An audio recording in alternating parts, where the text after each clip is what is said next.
¿Empezamos? No. Sí.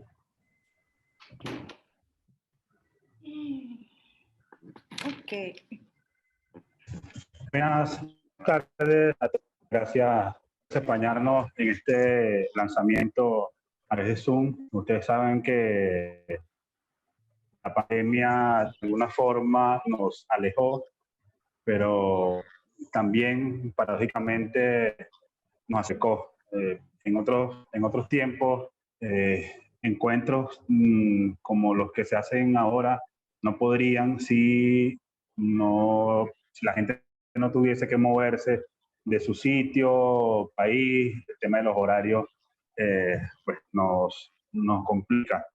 Hoy estamos muy contentos porque estamos lanzando la Troyano del autor maltés Alex Vera Gera, y hay una doble emoción porque este libro fue un libro donde logramos un acuerdo en la anterior visita a Frankfurt en el año 2019 a través de Libros de Mentira de Chile y el Consejo Nacional del Libro de Malta.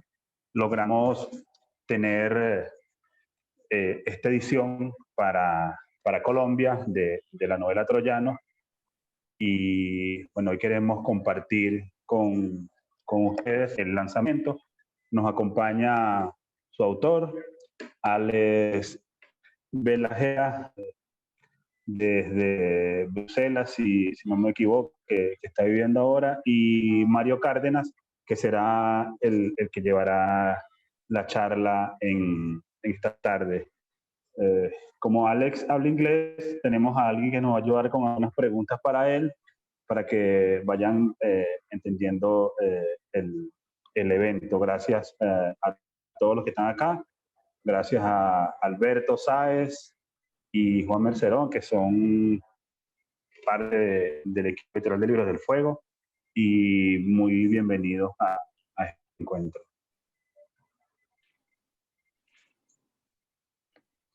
Mario, buenas tardes. Empezamos ya. Bueno, buenas tardes. Gracias, Rodney. Gracias a Libros del Fuego por la invitación. A Alex, pues que es un gusto poder leer literatura de Malta, aunque digamos como que es mi segundo autor maltés que leo en la vida. El otro yo saco.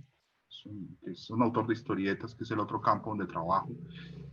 Bueno, esta es una novela con un personaje escritor, Gianni Muscat. Es un personaje que, pues como para contextualizar a las personas que nos están viendo antes de hacer la pregunta a Alex, y que es un personaje que ha virado a la ultraderecha. Entonces, con eso quiero empezar un poco como la pregunta, preguntando por ese personaje. Gianni Muscat es como una forma de vocero de los últimos días, como esa gente que con rabia y con odio está, digamos, despotricando de los cambios o de las libertades que algunas minorías están teniendo. y esto lo hemos visto mucho en los últimos años, pues en Colombia desde siempre, pero en Brasil o en los Estados Unidos. La pregunta en concreto para Alex es, ¿de dónde viene esa idea de crear un personaje escritor maltés, que es como un escritor de la transición en los años 70 en Malta, que encarna como estos digamos, valores de la ultraderecha o el conservadurismo más recalcitrante? The original idea was not political, it was very personal actually. John Muscat is a bit of a, he's like my father's voice, not the voice incarnated in my head that I have grown with and that I have developed into my own personal, one of my personal voices in my head. And that was the original root of Johnny Muscat. But then there were other reasons. About 10 years ago, I was charged with obscenity in Malta for a short story I had written. And I could have gone to prison, but I did not. I won the court case. The obscenity and blasphemy laws in Malta were changed because of this court case in Malta. But a large number of people, conservatives, but not only, really hated me for what happened. And I wanted to write a story. I wanted to get into the head of someone who hated me, really. And I wanted to be sympathetic towards these people because they do have arguments, and they should not be thrown away, these arguments, because sometimes they make sense. It is the fear that causes these arguments which is wrong, in my opinion, because then it leads to, as you said, far-right ideologies which go beyond simple argument, but are a desire to impose upon the rest of society certain prejudices, for instance.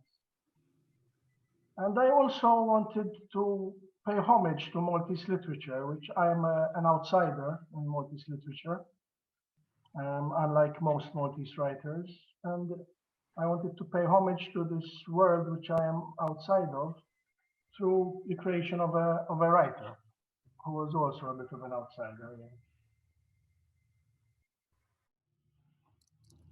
Yo había leído lo de la demanda, que fue una demanda por parte del gobierno de Malta respecto a un cuento. ¿Cuál era ese cuento? Si nos pudiese como contar un poquito qué tan blasfemo, qué tan obsceno era ese cuento, porque está como muy ligado obviamente a Troyano.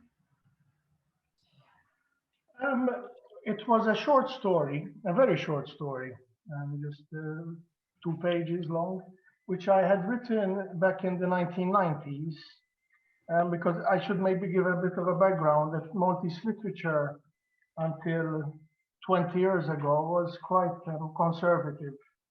It wasn't very daring, maybe stylistically sometimes it was, but you couldn't write swear words, for instance. You couldn't, if a character is blaspheming, you couldn't write the blasphemy in the story, in the actual prose.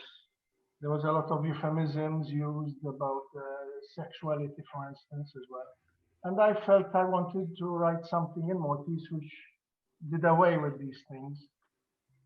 It was published 15 years after I wrote it in a student magazine at the university, and all hell broke loose, and there was a court case, and because they said it was illegal, and we won the court case. We won the appeal as well, and the laws were changed. It was me and Mark Camilleri was charged as well, who is the head of the National Book Council in Malta at the moment.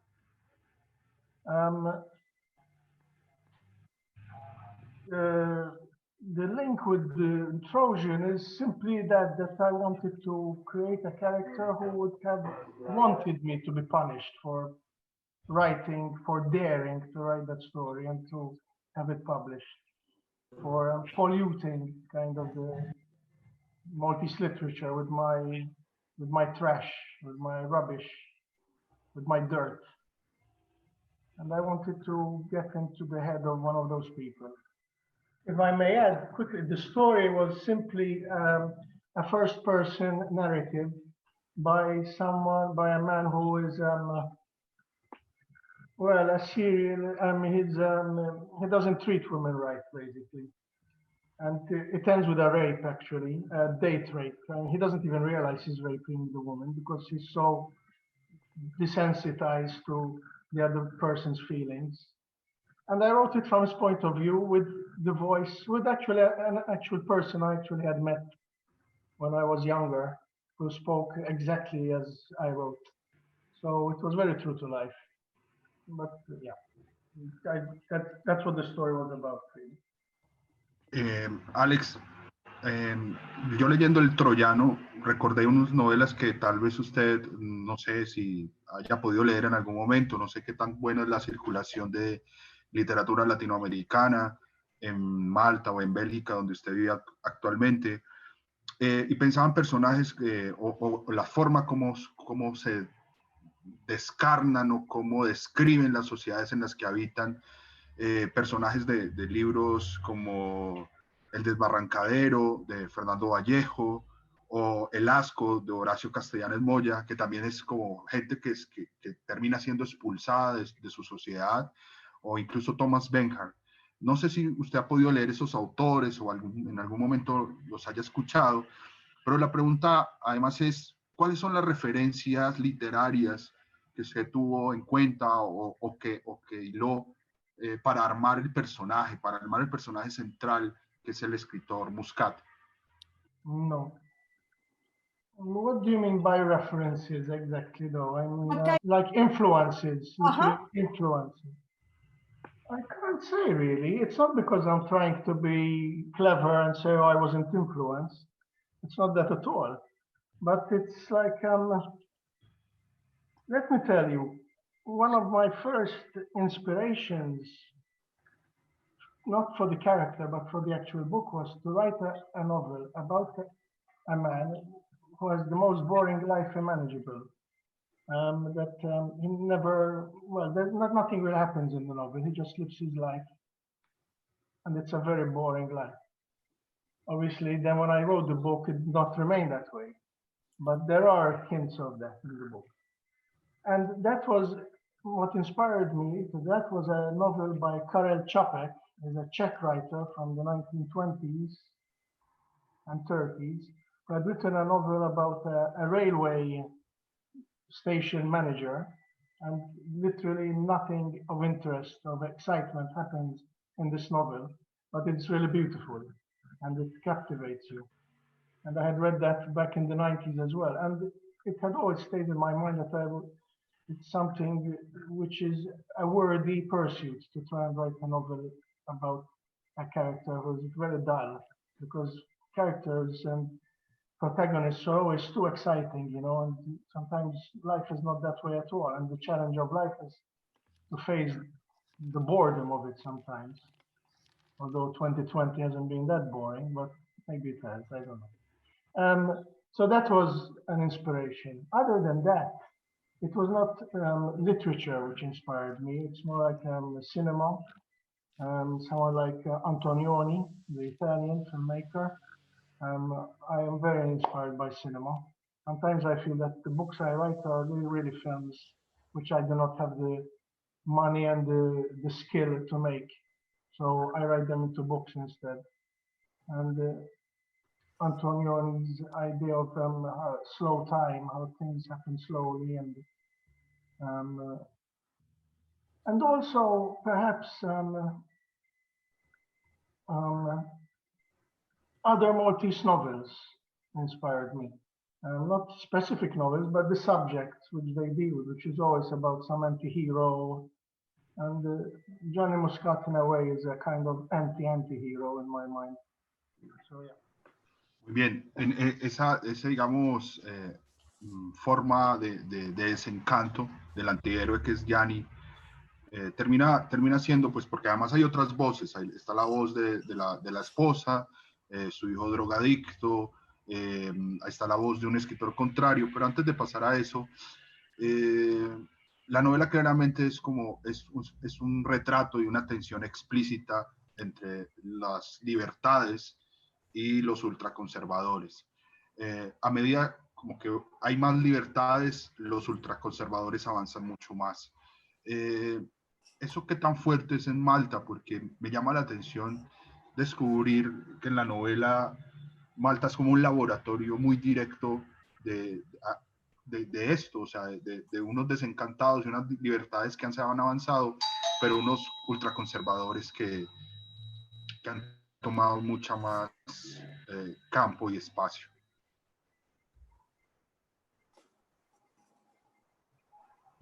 Yeah, you want me to comment on that? Yeah.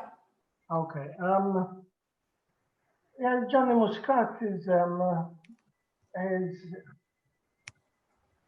he was always a left-winger, okay, in the beginning, you know, in his early days. But a number of left-wingers were also very quite Catholic, which is not necessarily a contradiction in terms, but I do not see, it is not beyond the realms of possibility to see how someone can be left-wing and develop into a right-wing and even extreme right at some point. There is a line a thread that leads from one to the other.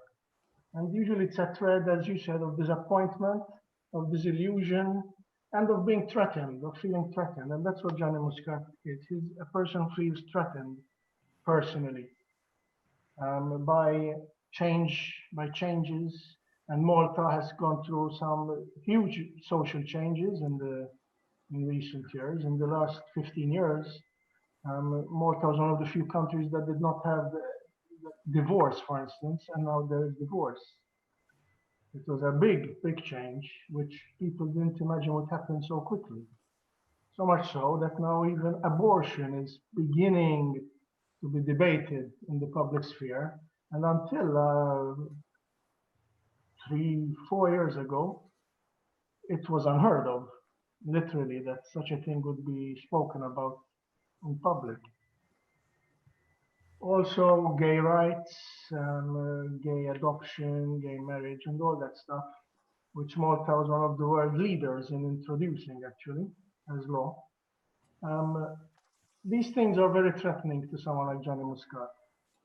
So it is, out of fear, it is very normal to retreat into your hole. And the whole of the conservative is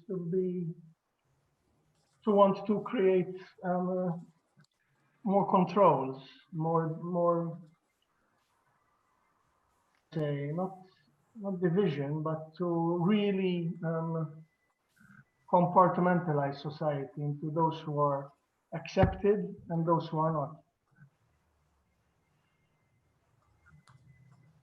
I don't know if that answers your question. Sí, eso es claro, además porque en una de los pasajes la esposa se refiere como al referendo sobre el divorcio, lo cual me sorprendió porque no sabía que hasta hace poco, o sea, menos de 10 años era ilegal divorciarse, todavía es ilegal creo que el aborto, y eso me lleva a pensar como algo que pasó en Colombia cuando se le entregó al pueblo la posibilidad de un referendo para la paz, y cómo estos referendos o incluso las votaciones democráticas para elección popular se convierten como en unos caldos de tensión entre polarizantes, porque existe un mundo que se opone a esos cambios y existe un mundo que reclama esos cambios, y eso es muy marcado ahí.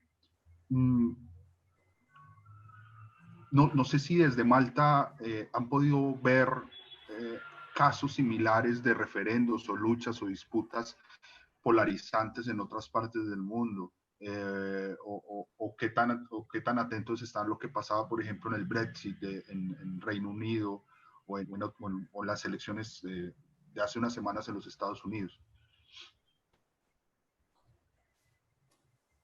Yeah.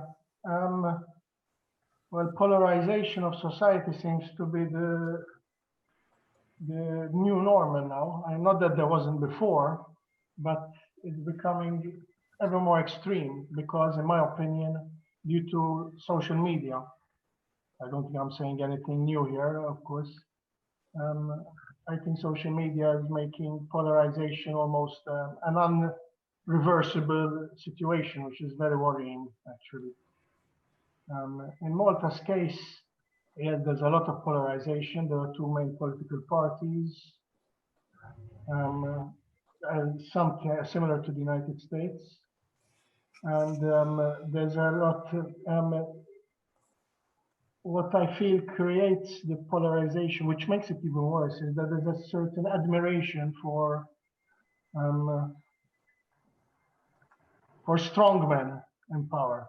I don't know, maybe in Latin America it's nothing new, but in where I come from, since World War II, it wasn't something which was really explored by society. But now it's like if you can lie without being ashamed, people, a substantial amount of the population will respect you for that and love you for that and actually praise you for that. It's considered a good thing that you're able to lie, saying obvious lies in the public sphere and not feeling ashamed about it and using the lies for gain. You know, as they say, there's a saying, you know, saying the quiet things loud. It's like what was always done but like kept quiet is now said openly. I mean, Trump is a classic example of that. No? When I was in Chile last year, for Troyano was being released in Chile and in Buenos Aires, there was someone who mentioned that Gianni Muscat is like a precursor of Trump. And it had never occurred to me because when I wrote Troyano, I was not, Trump was not running for election yet. It was 2015. It was when the book was released and published in Malta. It was just the very beginning of Trump starting to be interested in running. And perhaps it was a subconscious precursor to Trump, Gianni Muscat, in the sense that certain development that I was feeling in society and certain attitudes just coalesced in this character without me realizing that perhaps I was creating someone who was going to be far more pertinent, far more important to how things are developing than I had ever imagined, really. Gianni Muscat is a very personal character to me. I wasn't thinking in terms of broad political strokes. It was more personal. My intentions were more personal to describe a man who has his own internal conflicts. I wasn't thinking in terms of him symbolizing anything that's so large, but as happens sometimes, you do things without realizing that you're doing them. If I may correct myself, just one small thing, please. I said strong people like Trump, they're not actually strong. Neither is Gianni Muscat at all strong. He's a very weak man, actually. And so is Trump, and so is Bolsonaro, and so are all the others who are like that. They are strong only because they use their power. But if you take away that power, they just crumble, you know, which is what we're seeing at the moment in the United States, actually. A desperate clinging to power. If he was so strong, he would not be doing this. And Gianni Muscat, in fact, I will not reveal anything about the story. It shows, you know, towards the end of the book that, I mean, everything that he felt made him strong, maybe, was just came to nothing. And he never knew, really. But I won't say more. Sí, creo que hay una clave en el libro que refleja eso y es como el reverso o la parte íntima o la parte familiar de Muscat que puede leerse a través de la vida o de lo que habla su esposa. Cuando de alguna manera se alegra de su muerte. Ella casi que es descrita como la sirvienta de Muscat. O sea, Muscat él es escritor, el que hace todo, y ella es la que lo atendía, la que le hacía casi todo. Eso también muestra su debilidad, o sea, lo que digamos está encarnado en un patriarca que, que desprecia el lugar y la figura de la mujer en la sociedad. La muerte, o sea, Muscat muere. La muerte de Muscat también es una forma de cortar esto, de acabar con ese, o sea, demostrar que ese mundo inevitablemente se está acabando y que por más polarización estamos entrando en mundos nuevos. The world, you said? Yeah. After Muscat dies. And is he trying to say that that we are at the moment living through a time in history which is leading us towards something else? Yeah. Actually, you know, you say it, Troyano, and rather positively, actually. Yes, it never occurred to me that it is so positive. Perhaps it looks positive now because in reality, the world outside the novel, the real world, you know, we're living in, does not look so positive. So in comparison, Troyano is a very positive novel. I do not believe that we are evolving historically towards anywhere positive, to be honest. I am optimistic, but with myself only and in my personal life. When I look outside my personal life, I find it hard to be optimistic. But then again, I don't do much to help society, you know, so perhaps people who are more active on the ground in practice, like helping the homeless or working in politics, you know, progressively, you know, trying to do actual good. Maybe they are more positive because they see actual changes. From where I'm standing, I don't see much. But yes, the novel has a kind of positive slant to it. It feels like with Johnny Muscat gone, the house can breathe, kind of. And his wife, although she mourns him, she's also a bit, she feels a bit freer. There is more lightness in the air in the house. There isn't that heaviness that Johnny Muscat carried with him everywhere. So yes, perhaps, yeah.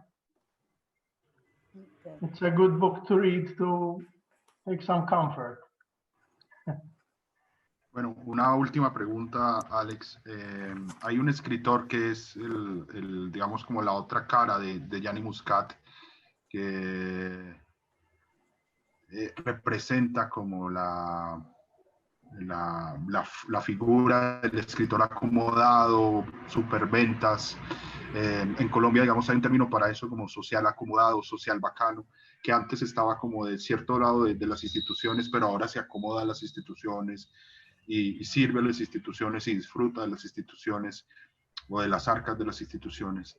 Y él le dice en algún momento algo que pues, porque es muy particular la forma como habla Muscat,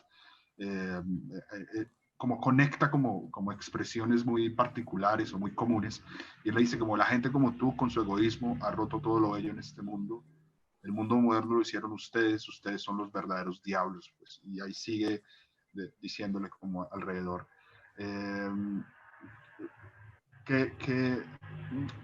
¿Por qué decidió crear como esta idea de un autor contrario a Muscat, encarnado en un tipo ya exitoso, pero demonizado de alguna manera? Yeah, let's see. They were friends when they were younger, when they were still up and coming authors. They were good friends. But Johnny does not like compromise, while his friend or former friend feeds of compromise. I don't know which is the better. Johnny Muscat is definitely not a good way to view the world. I'm not sure his friend is either. It's not a good way either. But obviously, compromising and like as they used to say when I was younger, I used to say, you sell out. Now I'm not so sure it's that simple.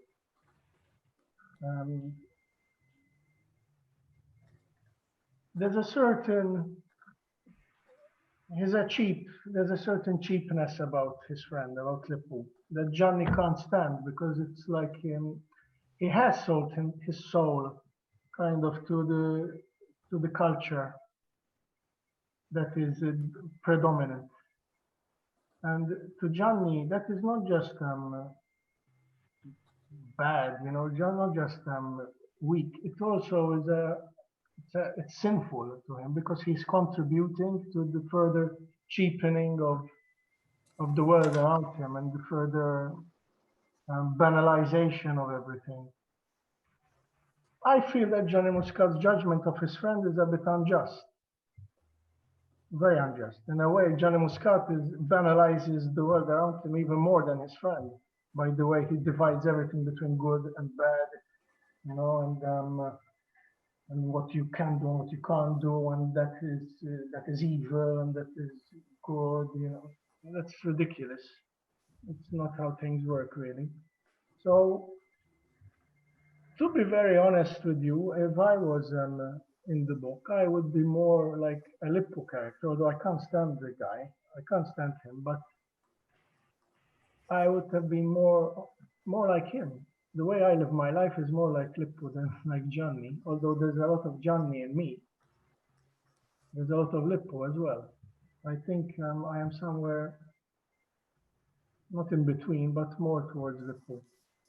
And I don't know if that's a good thing or not, really. I don't know. Bueno, muy bien, pues Alex, ya creo que con estas palabras y estas preguntas ha sido muy bien. Gracias por la conversación. Disfruté mucho el libro y ojalá pues más personas lo puedan leer y puedan llegar a él a través de Libros del Fuego. Muchas gracias pues a vos por la conversación, a Libros del Fuego por la invitación y a Nori por la traducción. I thank you to all of you. It's been a pleasure to speak to you from the other side of the world. Really, I'm honored actually, and I'm glad you liked my book. Thanks a lot, and thank you, I must say, to the translator of the novel, Antoine Cassar, who translated it into Spanish. I couldn't be here with us today, but from the reaction I've been getting from Latin America, I think he did a very good job. So thank you to him as well, and to all of you. Bueno, muchísimas gracias, Norjoli, por la traducción en paralelo, a Mario por acompañarnos hoy, a Alex, thanks you so much for being here and for the confidence with us and with our project. Y bueno, gracias a todos por haber estado acá. Esperamos seguir viéndonos pronto. Y bueno, saludos y que pasen un feliz fin de semana. Have a good weekend, Alex. Thanks.